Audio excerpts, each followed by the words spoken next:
오늘 아침 굿모닝 시카고.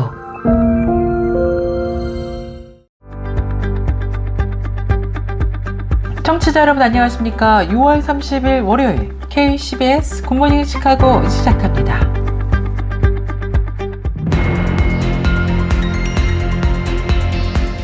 오늘의 주요 뉴스입니다. 아이다호주에서 산불 진화를 위해 출동한 소방관이 현장에서 매복 중이던 한 괴한의 총격을 받고 최소 2명이 사망한 것으로 조사되었습니다. 현지 통신에 따르면 지난 29일 아이다호 코들레인의 캠빌드 산에서 발생한 산불을 진화 중이던 소방관들을 향해 괴한들이 매복을 한 채 총격을 가한 것입니다. 앞으로 누구든지 미국에서 태어나면 시민권을 주는 출생시민권이 이제는 일부 지역에서 일단은 금지될 전망입니다. 연방대법원이 지난 27일 출생시민권 폐지 행정명령 효력을 정지한 하급심 판단이 전국 단위로 적용된 것은 잘못됐다고 판단한 것입니다. 효력 중단, 가처분 결정은 소송을 제기한 원고에만 해당한다는 판단입니다. 이번 판단으로 앞서 법원에 소송을 제기해 효력 중단, 가처분 결정을 얻어낸 22개 주와 워싱턴 DC에서만 출생시민권 폐지 행정명령 효력이 중단됩니다. 폭염이 기승을 부리고 있는 미국에서 아동이 차 안에 홀로 남겨졌다가 숨지는 사고가 급증하고 있다고 AP통신이 보도했습니다. 아동보호단체들은 아동의 경우 어른과 달리 차량 안에서 순식간에 열사병으로 숨질 수 있다고 경고하고 나섰습니다. 지난 6월부터 찾아온 폭염에 미국과 유럽 등 세계 각지가 몸살을 앓고 있습니다. 스페인과 이탈리아 등 남유럽 각국은 최고 기온 섭씨 46도까지 치솟는 살인적인 폭염을 앞두고 비상 경계에 들어갔습니다. 미국의 동부 지역에서도 최근 열돔 현상으로 인한 내일은 폭염으로 낮 최고 기온이 40도에 육박할 만큼 폭염이 지속되고 있습니다. 복음주의 루터교회 남동부 노회가 최근 테네시주에서 제정된 이민자 은닉 금지법이 위헌이라면서 연방법원에 소송을 제기했습니다. 조지아, 알라바마, 미시시피, 테네시주를 아우르는 남동부 노회는 테네시 중부 연방지방법원에 지난주 소장을 제출해 이번 소송의 대표 원고가 되었고 불법 입국한 사람들과 긴밀한 관계가 있는 개인 2명도 소송에 참여했다고 크리스천 포스트는 보도했습니다. 한국의 가족보건협회가 최근 발표한 신혼부부 결혼의식조사 결과에 따르면 개신교인 10명 중 1명만 종교적 가치를 결혼 결심에 중요 요소로 꼽는 것으로 조사되었습니다.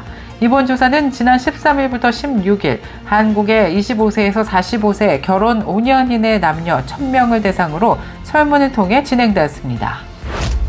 지난해 전쟁과 무력 충돌 가운데 아동에 대한 심각한 권리 침해가 역대 가장 많이 발생한 것으로 나타났다고 국제 아동권리 NGO 세이브 더 칠드런이 발표했습니다. 유엔 사무총장이 지난 20일 발표한 아동과 무력 전쟁에 관한 연례 보고서에 따르면 2024년 한 해 동안 전 세계 분쟁 지역에서 발생한 아동 권리 침해는 총 41,370건으로 전년보다 25% 증가했습니다. 이상 오늘의 주요 뉴스입니다. 첫 소식입니다.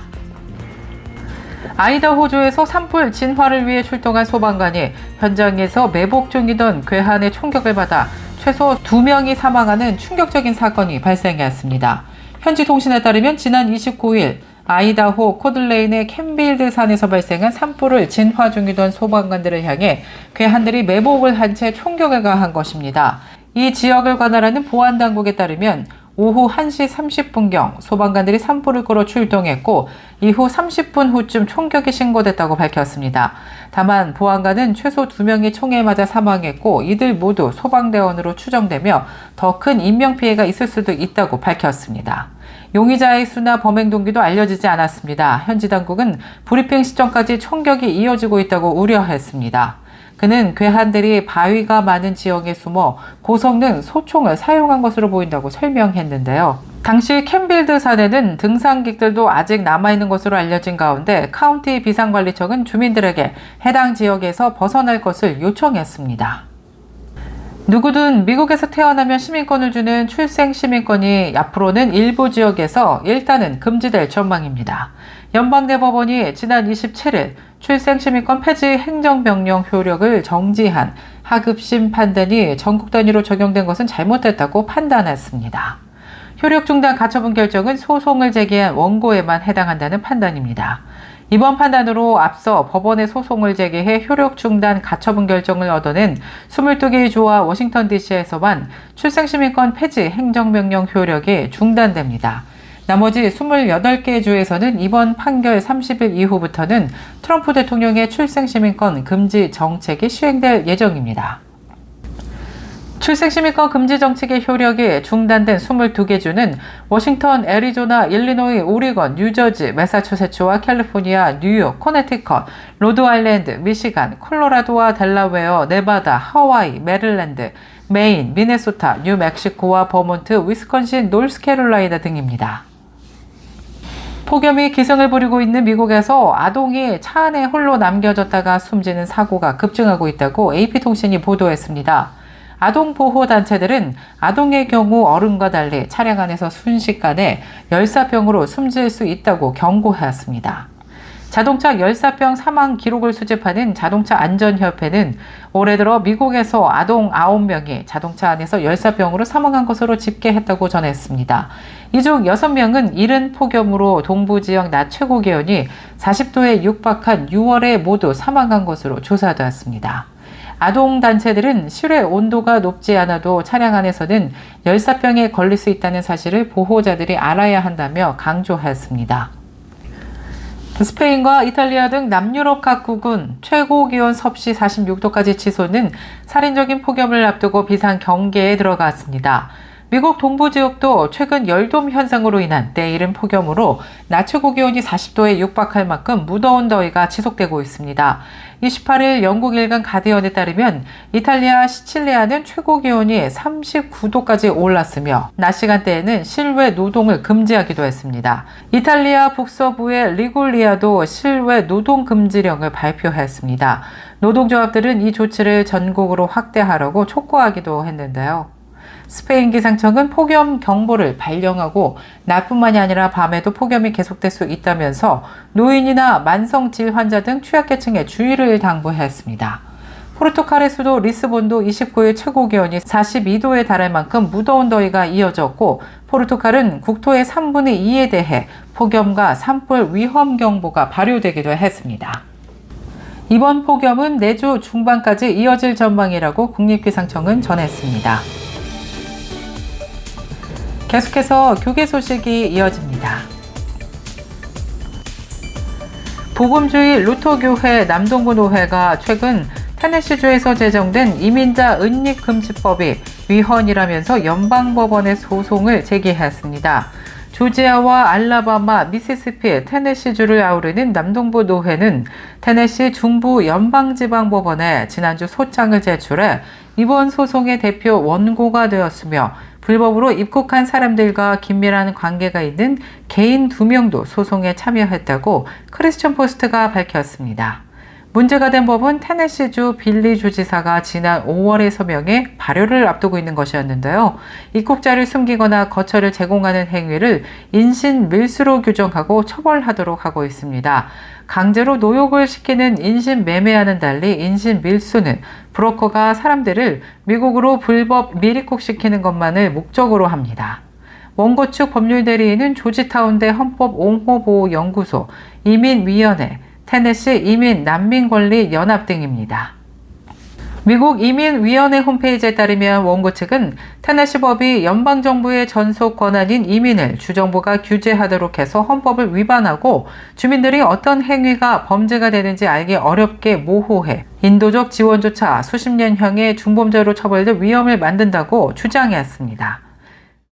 지난해 전쟁과 무력 충돌 가운데 아동에 대한 심각한 권리 침해가 역대 가장 많이 발생한 것으로 나타났다고 국제아동권리 NGO 세이브 더 칠드런이 밝혔습니다.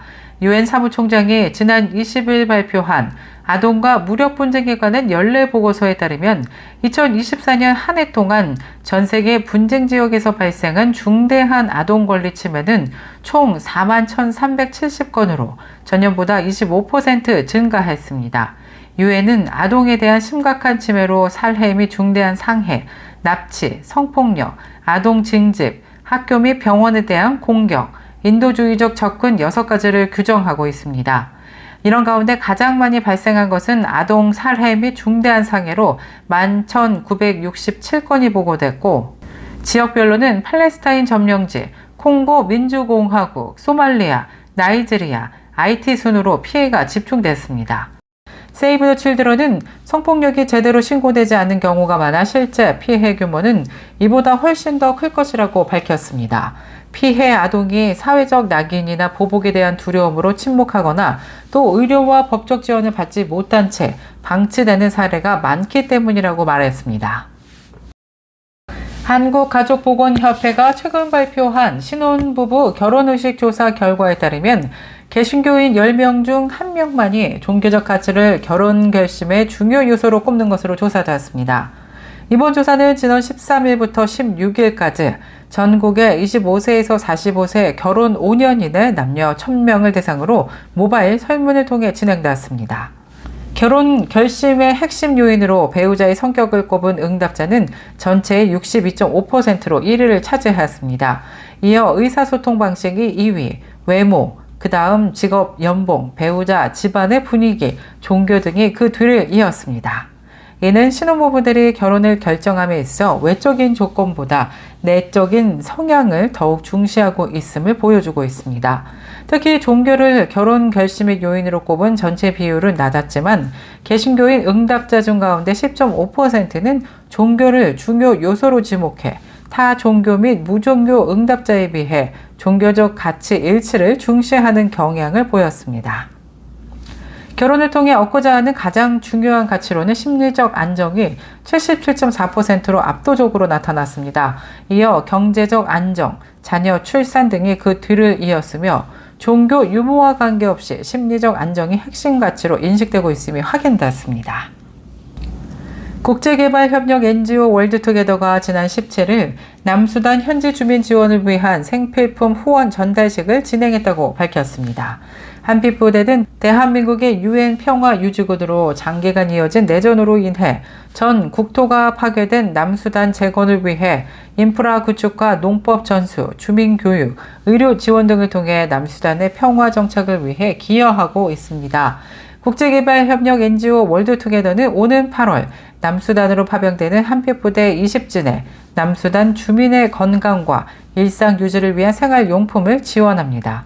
이번 후원은 한빛부대의 현지 복구와 지원 활동과 연계해 전쟁과 빈곤으로 어려움을 겪는 남수단 주민들의 삶의 질 향상에 기여할 예정입니다.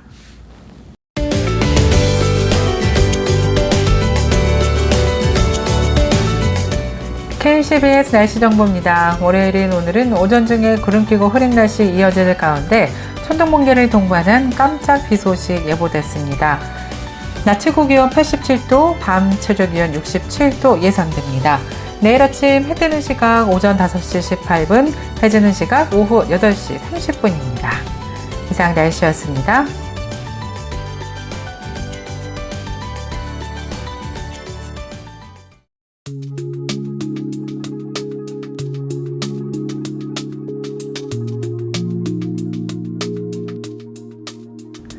굿모닝 시카고 뉴스를 청취해주신 모든 여러분 고맙습니다. 지금까지 진행의 아나운서 유정임이었고요.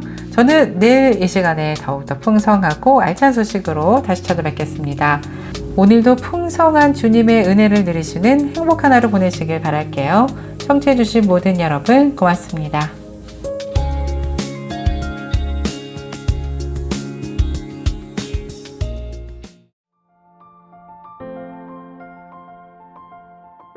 굿모닝 시카고 뉴스는 삶을 마무리하는 순간을 여러분과 함께합니다. 가장 저렴한 비용과 신뢰를 바탕으로 정성을 다하는 줄리심 장의사, 최신 학문과 기술 연마를 통해 최상의 치료로 보답하는 김강수 치과, 모든 보험을 원스톱으로 해결해드립니다. 한인사회를 위한 박상화 종합보험, 최고의 상품으로 소비자의 행복을 책임지는 영신건강 제공으로 함께합니다. AM 1590, FM 95.9, WCGO 에반스톤 시카고입니다.